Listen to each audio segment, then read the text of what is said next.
शिवजयंतीनिमित्त अगदी बहारदार आणि दमदार असे भाषण.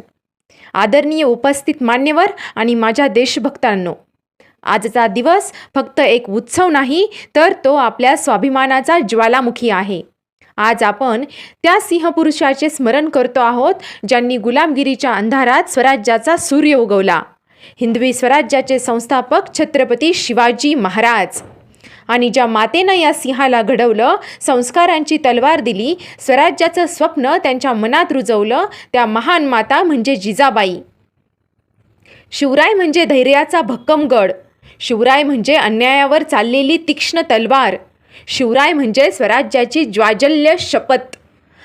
त्यांनी कधीच वाट पाहिली नाही की कोणी येईल आणि बदल घडवेल. ते स्वतः उभे राहिले आणि ठामपणे सांगितलं, मीच उभा आहे.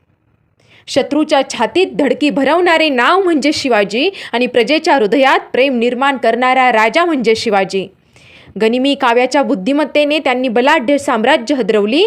मुठभर मावळ्यांच्या सहाय्याने त्यांनी इतिहास घडवला. सिंहगड, तोरणा, रायगड हे फक्त किल्ले नाहीत, ते आपल्या स्वाभिमानाचे धगधगते साक्षीदार आहेत. शिवरायांनी आपल्याला शिकवले की धर्म म्हणजे माणुसकी, राजा म्हणजे जबाबदारी आणि स्वराज्य म्हणजे स्वाभिमान. लक्षात ठेवा, भीती मनात नसते, रक्तात नसते. ज्याच्या मनात शिवराय असतात त्याच्या पावलात पराभव नसतो. आज आपण सर्वांनी संकल्प करूया की अन्याय सहन करणार नाही, देशद्रोह सहन करणार नाही आणि स्वाभिमानावर कधीही तडजोड करणार नाही.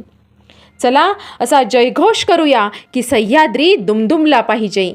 छत्रपती शिवाजी महाराज की जय.